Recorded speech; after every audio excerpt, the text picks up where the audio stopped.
Troisième et dernière partie de Frontal, votre rendez-vous politique dont le numéro de ce jour est consacré au Bénin. Mes trois invités sont toujours avec moi. Jean-Bernard Bikim, vous vouliez répondre par rapport au descriptif que vient de faire monsieur le ministre de la situation globale, de l'affaire globale qui secoue en ce moment, enfin qui alimente en ce moment le débat public au Bénin, notamment ce qui concerne les luttes de pouvoir et les rivalités entre les deux hommes au regard de 2026. Je rappelle, le président Patrice Talon, son deuxième mandat arrive à terme en avril 2026. Et il s'est engagé à ne pas en faire en troisième alors. Et il s'est engagé, il n'a pas s'engagé, il ne sait pas qui s'est engagé, la Constitution actuelle ne lui permet pas. Voilà. Alors, ce n'est pas un engagement. Je voudrais apporter un élément à mon aîné, en disant attention, quand on regarde les coups d'État au Mali, au Burkina Faso, au Niger et au Gabon,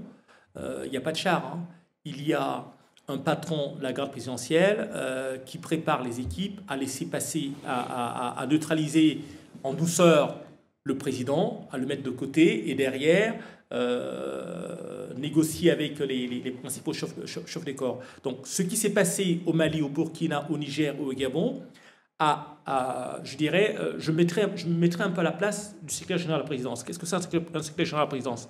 C'est pratiquement c'est l'homme clé avec le directeur du cabinet civil.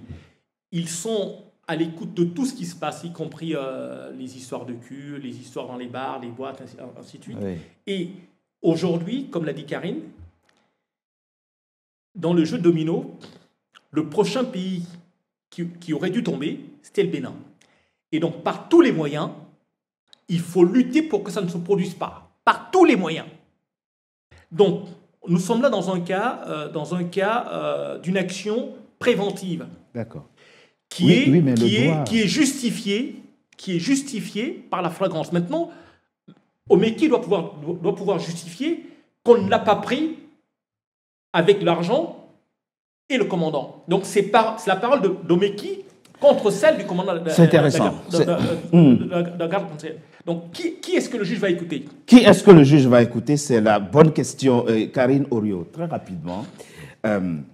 J'ai souvent fait des émissions sur des procès pour tentative de coup d'État. Je me rappelle, par exemple, quand je prends le cas du général Jean-Marie Michel Mokoko du Congo-Brazzaville, condamné aujourd'hui à 20 ans. C'est un bon cas, ça. Qui est en train de purger 20 ans de prison pour tentative de coup d'État, atteinte à la sûreté de tout ce qu'on veut. On avait trouvé chez lui des armes. Des grenades, des armes d'assaut, des armes de guerre, disait le procureur Ngakala. Et le général dit, mais moi, mon grade de général me permet d'avoir chez moi des armes. Le procureur Ngakala lui dit, oui, mais pas ces armes-là.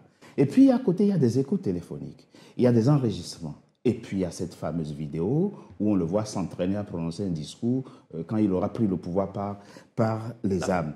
Et là, il y avait de la substance pour le procureur.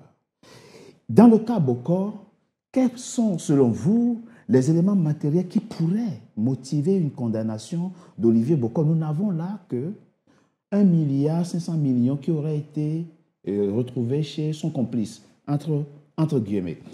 Le procureur ne parle pas d'enregistrement, pas d'écoute, pas d'échange écrit. Comment on peut condamner quelqu'un sur la base de ça, sans oublier que je demande à un spécialiste si c'est légal d'avoir 1,5 milliard chez soi à la maison? Il me répond oui. Dans le cas en Afrique, oui. C'est un continent non bancarisé. Les gens sont autorisés à avoir leur fortune dans leur maison, dans leur voiture s'ils veulent, sous leur matelas, etc. Et quand on met tout ça ensemble, comment un procureur peut-il arriver à faire condamner quelqu'un sur la base de ces éléments qu'on a dans le cas Bokor? Alors, c'est intéressant la question que vous posez sur la notion de preuve. Mais je pense qu'effectivement, à ma droite, monsieur le ministre a contesté ces preuves-là. Moi, ce que je poserais comme question, c'est est-ce qu'il existe sur le continent africain un coup d'État parfait? Aujourd'hui, finalement, on ne peut pas savoir, à la lecture de ce que vient de dire monsieur Bikim, on ne peut pas savoir combien ça nécessite pour le faire. On ne peut pas savoir. Parce que les tentatives de coup d'État qui ont échoué ou alors celles qui ont réussi, on ne sait pas ce que ça mobilise. Non, moi, je vous parlais du point de vue du droit. Je suis d'accord. C'est la flagrance. Une procédure de flagrance, c'est quoi? On arrive, on vous prend sur le fait, Et à partir du moment où vous êtes pris sur le fait, le procureur qualifie. Le fait, c'est quoi? Le fait sur lequel vous pensez. Le fait aujourd'hui, c'est que Omeki, il est dit qu'Omeki a été pris avec 1,5 milliard qu'il transmettait au commandant. C'est important ça. Oui, Monsieur le ministre. C'est une procédure de flagrance.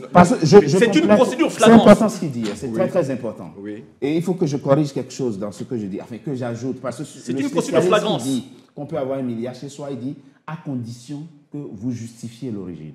C'est très important que je précise ça.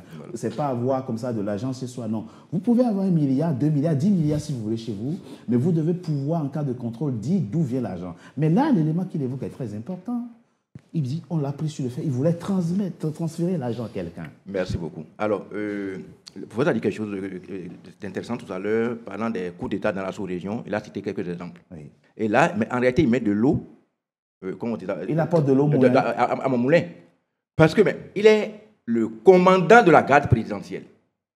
Il a besoin d'aller chez Romeki avant de faire coup d'État à Talon. Mais il vit avec lui tout le temps. Maintenant, même si j'ai entendu certains qui disent oui, non seulement il fait coup d'État à Talon, mais on veut le tuer. Talon même dit Olivier a vu ma nudité. Il lui faisait confiance. Hein. Alors, Olivier veut tuer Talon, mais il fait quelque chose à qu'il va faire. Et lui qui est le commandant de la garde républicaine, et vous l'avez très bien dit. C'est simple, sans diffusion.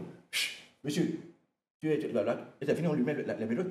Non, arrêtons quoi. Franchement, ça, ils nous prennent pour des imbéciles. Et je reviens maintenant sur le. Non, c'était tellement révoltant quoi.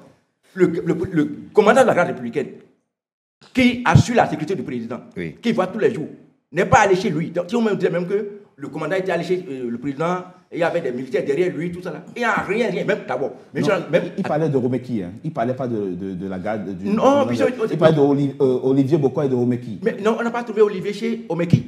On nous a dit qu'on a vu le commandant chez Omeki. Oui. Et Omeki dit que ce n'est pas vrai ce qu'on dit. C'est-à-dire, comment on appelle ça? On n'a jamais trouvé de l'argent chez lui. Omeki dit qu'on n'a jamais trouvé de l'argent. Ils sont eux-mêmes qui sont venus avec leurs sous. Encore que, on n'a même pas. Et c'est ça qui m'embête. Le procureur ne nous a pas montré du vrai argent. Hein. C'est des photos qu'il nous a montrées. Et vous avez dit quelque chose tout à l'heure. Dans les autres cas, dans les autres pays, au moins on a vu que les gens ont des armes, tout ça. Quelle arme nous a montré? Coup d'État, on a dit coup d'État. Hein. Quelle arme nous a montré? À part les. C'est quand même incroyable ce que je passe au Bénin. Quoi. On nous a montré quoi? Un message transféré. Encore que ce message transféré n'a pas parlé de on me fait coup d'État, on fait ci. Ça parle de sous. On dit oui, on a ouvert un compte à Abidjan. Oui. Et la banque a encore contredit. C'est que ce n'est pas un compte bancaire, c'est plutôt un compte, comment on appelle ça, d'assurance vie. Bref, c'est pour vous dire que c'est un Mélie Molo mal monté, totalement mal monté. Alors, le commandant de la garde républicaine n'a pas besoin d'aller chez Omeki s'il veut faire coup d'État à son patron. Omeki dit que le commandant est venu au même moment. Et puis, pourquoi ils sont allés enlever les caméras et les enregistrements de caméras au domicile de Omeki? Pourquoi ils sont allés enlever ça? Mais ils auraient pu laisser ça pour que le gars puisse se justifier. Parce qu'au moins, Omeki dit, moi, je n'avais pas d'argent chez moi. Le véhicule en question, qu'on a dit que le véhicule appartient même à... C'est pas, moi, je parle de défenseur. Parce qu'ils font là. Moi, la Bible dit, chacun récoltera ce qu'il a semé. Et mieux, quelque part, on dit encore, malheur à celui qui dit bien ce qui est mauvais et dit mauvais ce qui est bien. Parce qu'ils sont tus. Ça fait longtemps que moi, je criais ce qui se passe là. C'était pour... Et l'autre, là, le professeur Joël a dit, le seul système dans lequel tout le monde est en sécurité, c'est le système démocratique. Ils auraient pu contribuer à ça. Alors, non, pardon, je tiens à le dire. Le véhicule qu'on nous a montré, et on dit que c'est le véhicule de Omeki. Vous avez regardé la plaque? C'est une plaque de garage. Vraiment, il vient d'acheter la voiture là, et c'est une plaque de garage qui était sur le véhicule là. Il n'y a que lui qui puisse répondre à cette... Peut-être, pourquoi pas. C'est la garantie quoi. Alors, très rapidement, Karine Orio, montage ou pas montage, piège ou pas piège, il y a rupture de confiance entre les deux hommes. C'est le moins qu'on puisse dire. Oui, absolument. De toutes les façons, moi j'ai commencé mon propos en disant que de toutes les façons, on est en politique, c'est pas des enfants de cœur. La trahison existe. Et que ce soit dans le milieu des affaires, parce qu'effectivement, ce sont des chefs d'entreprise, des hommes d'affaires hyper puissants, la trahison existe. que ce soit sur le plan des affaires ou là sur le plan politique. Maintenant, je pense que ce qui est dommage, c'est uniquement de focaliser l'attention sur la rupture entre les deux hommes en tant qu'amis et d'oublier aussi le contexte dans lequel on vient. C'est-à-dire que le Bénin a aussi connu des coups d'État et qu'aujourd'hui, encore une fois, on ne communique pas sur les tentatives avortées de coups d'État. Et que là, on est aussi dans une rupture de communication avec cette nouveauté dans laquelle on nous informe des faits et qui sont reprochés, en tout cas, aux supposés coupables. Jean Bikim, j'ai posé la question par rapport à ce qu'on appelle en droit l'administration des preuves. Vous pensez qu'il y a assez d'éléments substantiels qui pourraient motiver une condamnation lors du procès à venir de Olivier Bokor? Dans une procédure de flagrance, malheureusement, le procureur dispose de toutes les armes pour condamner. Pour condamner, d'accord. Ouais. Ça, il faut qu'il y ait eu piège ou pas, à partir du moment où il y a flagrance, c'est tout. Peu importe comment tu es tombé dans le piège, c'est tout. Tu es condamnable. Oui. Très bien. Non, mais s'il y a flagrance, pourquoi le procureur demande alors d'envoyer le dossier en instruction? Il a dit à tout. Parce qu'il est obligé. Non, il n'est pas obligé. Il est obligé. Non, s'il y a flagrance, c'est comparution immédiate et puis on te juge en même temps. Dans le délit et crime d'atteinte à la sécurité, nous avons du pénal. Oui, tout à fait. Nous avons du droit, nous avons du politique, nous avons du financier, l'économique et le terrorisme. Donc c'est un champ très large. Et dans ce champ très large, comme les magistrats le savent en général, le seul point sur lequel je suis d'accord avec tout ce que les Béninois disent aujourd'hui, on ne peut pas, dans un pays comme le Bénin, dans n'importe quel pays africain, ne pas veiller à ce qu'on ait une séparation stricte entre le judiciaire et l'exécutif. Le problème de Talon, c'est que depuis 2016, tous les pouvoirs sont concentrés dans sa main. Merci. Et ça crée des problèmes. Merci, professeur. Ça crée des problèmes.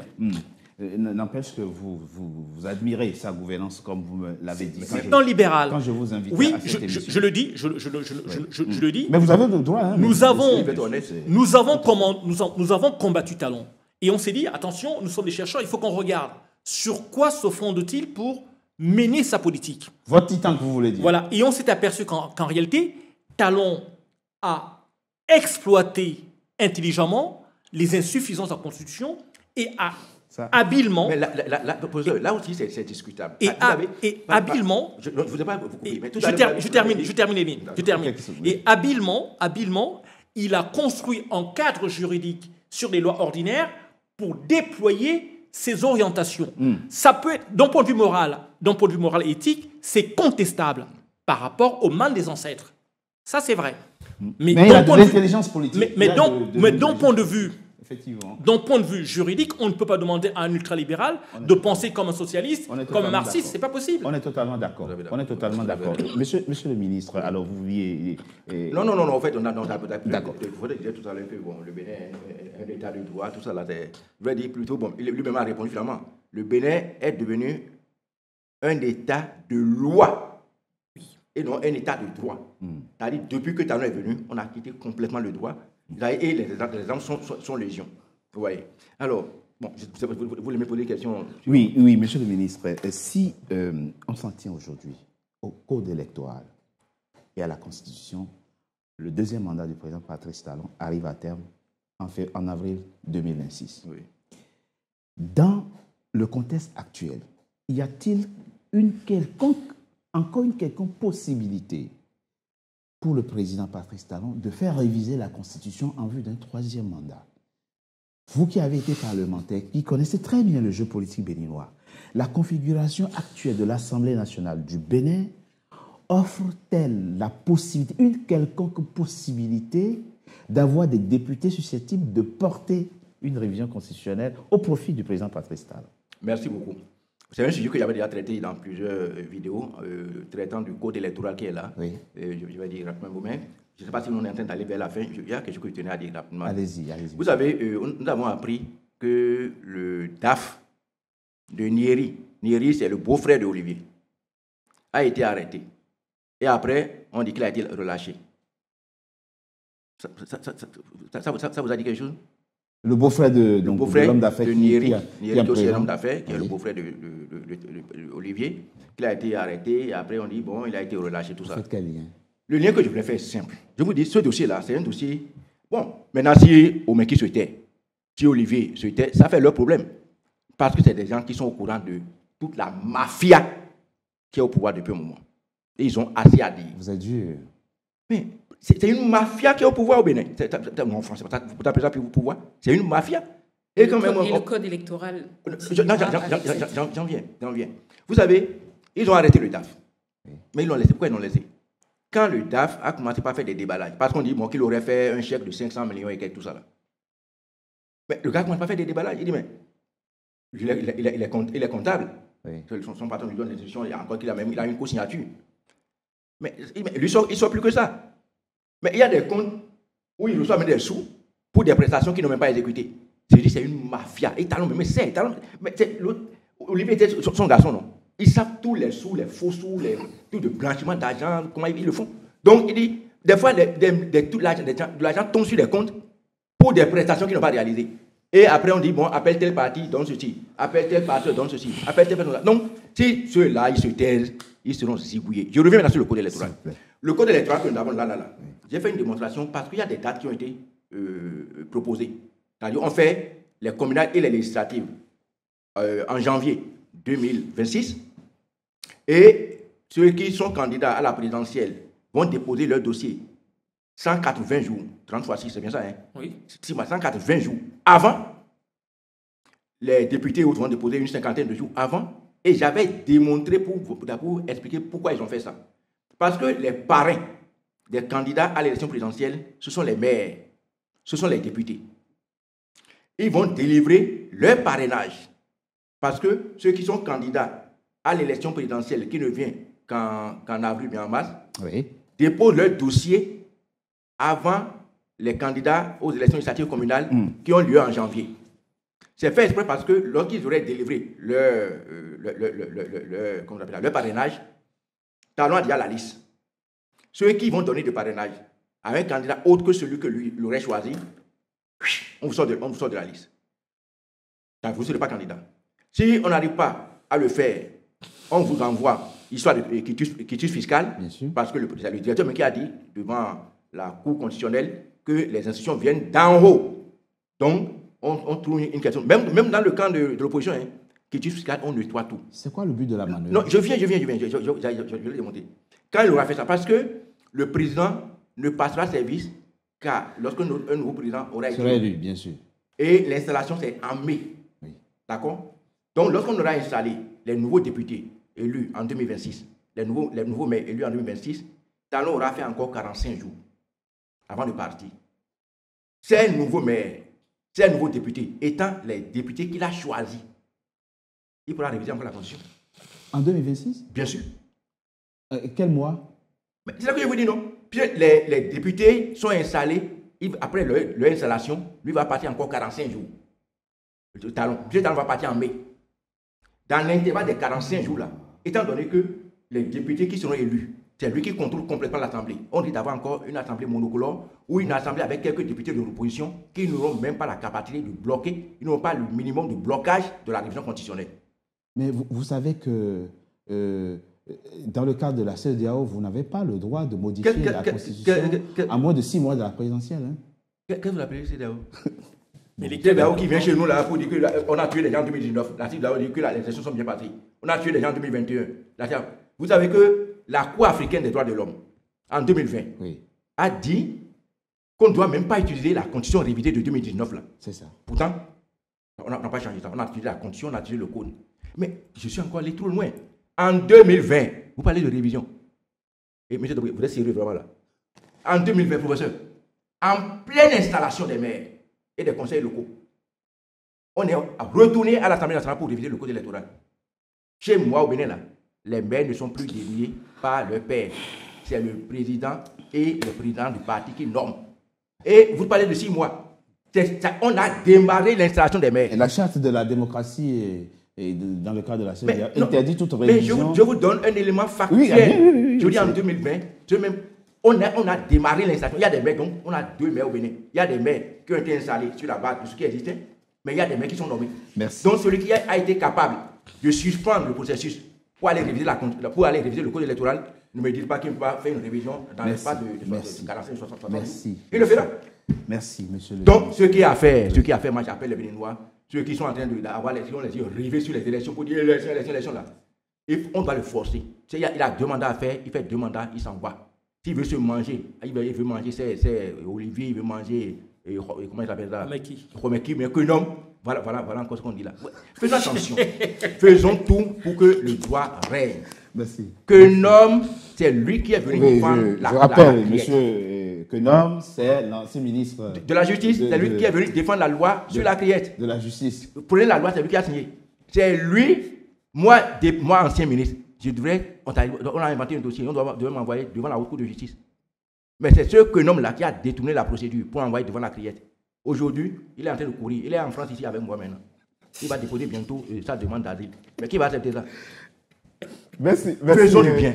Alors, c'est sur ce trait d'humour que nous allons finir cette émission. Merci. Monsieur le ministre, je rappelle que vous êtes un ancien garde des Sceaux, ministre de la Justice du Bénin, ancien député à l'Assemblée nationale et ancien juge de la Haute Cour de justice de votre pays, le Bénin. Merci pour vos éclairages, les éclairages que vous avez apportés dans cette émission. Karine Norio, journaliste, analyste politique. Merci à vous également d'avoir participé à ce décryptage. Jean-Bernard Bikim, merci. Merci à vous également d'avoir participé à cette émission. Vous êtes co-directeur du laboratoire interdisciplinaire de recherche en égypto-nubiologie et études africaines de l'Institut international des arts et métiers, président du think tank Alpha Alliance Alternative Africaine pour l'accompagnement. Merci. Merci Jean-Bernard Bikim. On va souhaiter au Bénin la paix, la décrispation et que ce soit toujours l'intérêt général qui prime. Le Bénin est un pays de paix. Il n'y a pas de raison que dans... C'est ça seulement qui va sauver le maintenant. Il a intérêt à le faire. Absolument. Et qu'on s'asseye et qu'on discute. On souhaite aux Béninois un pays de paix. Merci. Merci à vous d'avoir participé à cette émission. Mesdames et messieurs, c'est la fin de notre émission que nous vous remercions d'avoir été nombreux à suivre. Restez fidèles à nos programmes. À très bientôt pour un nouveau numéro de Frontal. Merci à vous.